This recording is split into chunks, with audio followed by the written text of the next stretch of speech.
नमस्कार दोस्तों। तो आज के वीडियो में हम इस क्वेश्चन को सॉल्व करने वाले हैं।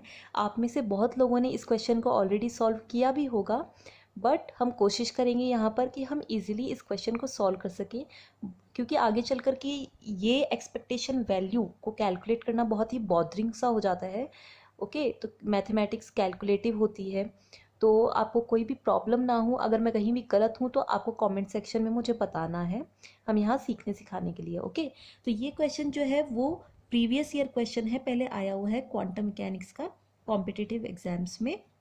यहाँ पर हमें एक स्टेट दी हुई है, ओके, कैट के फॉर्म में, जो कि कुछ इस तरह से है, और ये टाइम 0 पर है। साई नॉट और साई वन भी दो स्टेट्स हैं इसके अंडर में।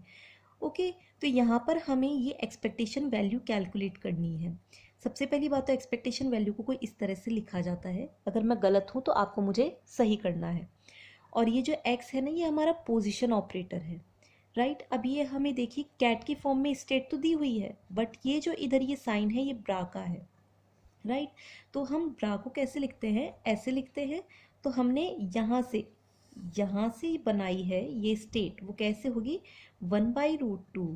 ये जो कैट्स हैं ये ब्रा में आ जाएंगे सिंपली, प्लस अब मैंने बोला था पहले वाले भी एक वीडियो में कि जो iota iota that means imaginary term है, तो वो जब दूसरी फॉर्म में कैट से ब्रा में आती है तो वो -i/π/2 हो जाती है, राइट। और ये आपका सिंपली ब्रा में हो गया। तो ये हमने कैट और ब्रा के नोटेशंस लिख लिए। अब नेक्स्ट हमें क्या चाहिए, हमें चाहिए पोजीशन ऑपरेटर। वो कैसे डिफाइन होता है ये आपको थोड़ा सा याद करना पड़ेगा। ये क्वांटम मैकेनिक्स में दिया जाता है h/2m ओमेगा, इसका रूट a+a डेगर, इसे डेगर बोला जाता है, राइट। अब ये टर्म कहीं से आई नहीं है, ये एक्सपेरिमेंटली प्रूवन टर्म्स होती है, उसके अलग से डेरिवेशंस होते हैं, हम यहाँ पर वो डिस्कस नहीं करने वाले हैं। यहाँ पर ए और ए डेगर, इसे डेगर बोलना है आपको। ये क्या होते हैं, तो आप देखिए, ये ए जो होता है ये लोअरिंग ऑपरेटर होता है और ये रेजिंग ऑपरेटर होता है। ओके, इनका मीनिंग क्या है, देखिए जैसे ये ए है, लोअरिंग ऑपरेटर है, दैट मीन्स इसे मैंने ए को अज्यूम किया, एक एन कोई स्टेट है, इस पर अप्लाई किया, तो क्या रिजल्ट देगी, ये इस एन जो स्टेट है इसे लोअर कर देगी। दैट मीन्स एक टर्म से इसने इसको लोअर कर दिया, ये हो गई n-1 हमारे पास, सही है। और इसके साथ ये जो एडिशनल फैक्टर आ जाता है वो आ जाता है √n का। अब यहाँ पर इसी के साथ रेजिंग ऑपरेटर आप देखिए, तो ए डेगर, इसे हमने किसी स्टेट पर जब अप्लाई किया तो ये देती है रेजिंग, दैट मीन्स n+1। और इसके साथ जो कंपोनेंट आता है वो सेम आता है n+1। ओके, ये आपको थोड़ा सा ध्यान रखना है ये वाली चीज़ को। अब देखिए हमारे पास में इस एक्सपेक्टेशन वैल्यू को कैलकुलेट करने के लिए सब कुछ है। ओके, तो साई, और बीच में कैसे आएगा ये √h/2m ओमेगा, और वही a+a डेगर, ये हमारी जो टर्म है वो इस तरह से हमने लिखी है सिंपली, और कुछ भी नहीं किया है। ये जो हमारा ऑपरेटर है ना, पोजीशन ऑपरेटर, इस तरह से। अब ये अप्लाई कैसे होती है, और बहुत ही लेंथी कैलकुलेशन सब्जेक्टिव पेपर हो तब करना है, और ऑब्जेक्टिव में किस तरह से हम दिमाग लगा करके मिनट में सॉल्व करना है इसे, ठीक है। अब देखिए g = यहाँ से ले रही हूँ मैं, इस स्टेट को हम लिखने वाले हैं, कैसे लिखना है, तो √h/2m ओमेगा, इसमें सब कुछ कॉन्स्टेंट्स हैं। ओके, तो इसे हमने बाहर ले लिया है, ये कोई ऑपरेटर वगैरह नहीं है जो कि अप्लाई होंगे। तो हमारा कैसे बन गया, ये हो गया a+a डेगर बचा है हमारे पास में अंदर, सिंपल। नेक्स्ट टर्म में क्या होगा, हम यहाँ पर बहुत ज़्यादा खोल खोल के लिख रहे हैं सब्जेक्टिव की तरह, कि हमें एक एक स्टेप जो है एक्सप्लेन होना चाहिए। अदरवाइज जब आपकी प्रैक्टिस हो जाती है और जब आपको समझ में आ जाता है ना, तो ये आप स्किप भी कर सकते हैं ऑब्जेक्टिव टाइप में।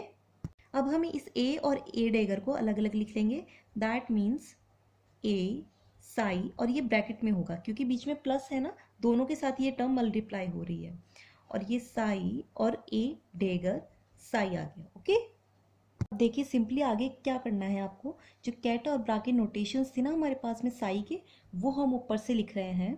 तो क्या थे, 1/√2, आपको मेरे साथ में क्वेश्चन लिखना है तब आपको समझ में आएगा कि कहाँ से आ रही है। देखिए सिंपल आपको यहाँ पर देखना होगा, ये जो ब्रा वाला नोटेशन है इसकी ये वाली टर्म है, देन ए को हमने एज इट इज़ लिखा और फिर ये साई हमारी जो कैट में नोटेशन है ये हमने लिख दिया। ओके, अब हम नेक्स्ट लिखने जा रहे हैं इस सेकेंड टर्म को, राइट। सिंपली देखिए फर्स्ट टर्म और सेकेंड टर्म को हमने यहाँ पर लिखा है, ये आपकी फर्स्ट टर्म है और ये आपकी कंप्लीट जो है ये सेकेंड टर्म है। बड़ा ब्रैकेट आप देखिए ये यहाँ पर है, राइट, ये जो है, और बीच में प्लस साइन, ये दोनों टर्म्स को अलग कर रहा है। सिंपल है। और ये कैट और ब्रा की नोटेशंस हमारे पास में यहाँ से आ रही हैं, ये दोनों ही टर्म कैट और ब्रा की सिंपली हमने यहाँ पर पुट किया है इसे। अब आप देखिए ये बहुत ही कॉम्प्लेक्स टर्म लग रही है ना, इसमें ये दो हैं और अप्लाई कैसे करना है, ए बी को भी अप्लाई करेंगे हम तो वो कैसे अप्लाई होगा, बहुत ही टफ लग रहा है, बट ये बहुत ही इजी हो जाएगा। पहले आप मेरे साथ देखिए 1/√2 और 1/√2 ये मल्टीप्लाई हो रहा है और 1/√2 1/√2 ये इसमें भी आ रहा है, तो हम इस बड़े ब्रैकेट से बाहर ले सकते हैं। 1/√2 1/√2 को मल्टीप्लाई किया, दैट मीन्स 1/2 इन दोनों टर्म्स में कॉमन है। सिंपल है। अब आप देखिए हम यहाँ पर सिर्फ दो ही टर्म्स लेने वाले हैं, देखा आपने, इन दोनों से हमें सिर्फ एक एक टर्म मिलेगी। कैसे मिलेगी, ये देखिए जो ए है हमारा ये लोअरिंग ऑपरेटर है, दैट मीन्स ये किसी स्टेट पर अप्लाई हो रहा है तो ये एक कम हो जाती है स्टेट। ओके, तो आप देखिए ये ए जब अप्लाई होगा साई नॉट पर तो ये क्या बन जाएगी -1, जो कि हमारे पास यहाँ पर बात ही नहीं हो रही क्योंकि हमारे पास सिर्फ दो ही स्टेट है, साई नॉट और साई 1, राइट। तो -1 का तो सवाल ही नहीं उठता। और ए इधर से ही अप्लाई होगी ना 1 पर, आप देखिए किस तरह से ये नोटेशन अप्लाइड है, तो जब ये ए इस पर अप्लाई होगा तो ये साई 1 को 0 बना देगा, दैट मीन्स वो एग्जिस्ट करेगा, तो हमारे लिए पास काम हो जाएगा, इस स्टेट के साथ एडजस्ट कर जाएगा। तो आप देखिए इसके साथ जो हमारा कंपोनेंट है वो क्या है, एक्सपोनेंशियल आइटा π/2। तो एक्सपोनेंशियल आइटा π/2 हमने यहाँ लिखा, और देखिए ये साई नॉट ए और ये साई 1, क्योंकि ये इसी पर काम करेगा, ये लोअरिंग ऑपरेटर है ना, इसे कम कर देगा और 0 बना देगा। दूसरी स्टेट पर करेंगे तो -1 करेगा जो हमारे लिए वर्क नहीं करता। देखिए कितना सिंपल हो गया, हमारे पास फर्स्ट टर्म से सिर्फ ये एक टर्म आ रही है। नेक्स्ट आप देखिए 1/√2 1/√2 का काम हमने कर दिया था, यहाँ पर 1/2 कॉमन ले लिया था। नेक्स्ट आप देखिए ए डेगर, डेगर जो है वो रेजिंग ऑपरेटर है, दैट मीन्स वो एक बढ़ा रहा है, तो डेगर जब 0 पर अप्लाई होगा तो वो 1 बनेगा और 1 पर अप्लाई होगा तो वो 2 बनेगा। 2 हमारे पास यहाँ पर कोई स्टेट है ही नहीं, तो वो वाली असम्पशन फेल हो जाती है। तो हमारे पास क्या होगा, हमारे पास सिर्फ ये साई नॉट वाली टर्म आएगी, ठीक है, ये वाली टर्म आएगी और ये चली जाएगी। तो क्या होगा, साई नॉट पर जब डेगर अप्लाई होगा तो 1 बनेगी, दैट मीन्स 1 के साथ अप्लाई होगी, तो उसका कॉम्पोनेंट क्या है, एक्सपोनेंशियल माइनस आइटा π/2, राइट। तो साई 1 ए डेगर और इस साई नॉट के साथ आएगा।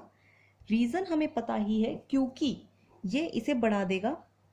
अब नेक्स्ट थिंग आप देखिए, ए जब इस पर ऑपरेट होता है स्टेट पर तो एक स्टेट को लोअर कर देता है, साथ में कंपोनेंट आता है जो ये सेम होता है रूट में।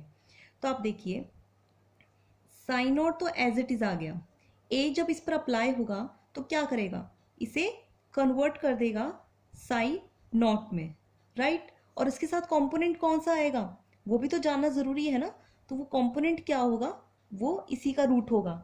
देखिए स्टेट का ही रूट में आ गया, तो ये कौन सी स्टेट पर अप्लाई हुआ, साई 1 में, दैट मीन्स √1 आएगा कंपोनेंट, राइट। अब नेक्स्ट देखिए एक्सपोनेंशियल माइनस आइटा π/2 हमने एज इट इज लिखा, ये साई 1 स्टेट हमने इधर लिखी क्योंकि ये ब्रा में है। अब ए डेगर इस स्टेट पर अप्लाई हुआ कैट फॉर्म में, क्या कर रहा था, इसको बढ़ा रहा है, दैट मीन्स साई 1 बना रहा है, और साथ में जो कंपोनेंट आ रहा है वो इसी का रूट में आ गया, दैट मीन्स √1 से मल्टीप्लाई हो रहा है ना, सिंपल। अब देखिए कन्वीनियंस के लिए मैंने √1 जो है वो तो मल्टीप्लाई होके गायब हो जाता है, तो साई नॉट और साई 1 यहाँ पर लिख दिया। अब ये जो टर्म्स होती है ना इनकी वैल्यू होती है 1, क्यों, क्योंकि ये टर्म्स नॉर्मलाइज्ड है, मतलब खुद से खुद में ही जाते हैं, तो ये नॉर्मलाइजेशन की कंडीशन होती है। दूसरी स्टेट में जाती तब तो वो वैल्यू 0 हो ही जाती है ना, ये क्या है, ये नॉर्मलाइजेशन की कंडीशंस होती हैं कि खुद से खुद में ही जा रहे हैं। तो ये 1 हो गई है, तो नेक्स्ट स्टेप हमारा क्या होगा। अब देखो क्वांटम मैकेनिक्स में कुछ और हो ना हो, स्टेट जो है वो नॉर्मलाइज होनी ही चाहिए, वरना उसे करना पड़ता है। तो ये नॉर्मलाइजेशन की कंडीशन है, क्योंकि साइन नॉट और साइन वन हमें गिवन थी टाइम 0 पर। अब देखो एक्सपोनेंशियल आइटा थीटा क्या होता है, cos theta plus iota sine theta. 10th 11th में पढ़ी हुई टर्म है। यहाँ पर simply iota pi by two, theta की जगह पाई बाई टू रखा तो क्या बन गया, cos pi by two plus iota sine pi by two. अब साइन पाई बाई टू तो 1 होता है, but cos pi by two क्या होता है, वो 0 होता है। ये 0 होता है और ये वैल्यू जो है ये 1 होती है। दैट मीन्स आइटा जो है वैल्यू आती है exponential iota pi by two की। द नेक्स्ट देखो आइटा थीटा है, यहाँ से पुट किया एक्सपोनेंशियल माइनस आइटा थीटा को कैसे लिख सकते हैं, एक्सपोनेंशियल आइटा लिखा मैंने और माइनस थीटा लिखा, सेम बात है, माइनस से मल्टीप्लाई तो हो रहा है। और यहाँ से लेंगे तो क्या बनेगा, कॉस माइनस थीटा, क्यों थीटा की जगह माइनस थीटा ही तो है, plus iota sine minus theta. Simple. अब कॉस तो माइनस को पचा जाता है तो ये कॉस थीटा हो जाता है और minus iota sine theta. Okay, अब यहाँ पर वैल्यूज रखो, minus iota pi by two, क्योंकि हमें ये वैल्यू कैलकुलेट करनी है। तो cos pi by two minus iota sine pi by two. अब मुझे ये बताना ये क्या होगा, ये वैल्यू देगा माइनस आइटा।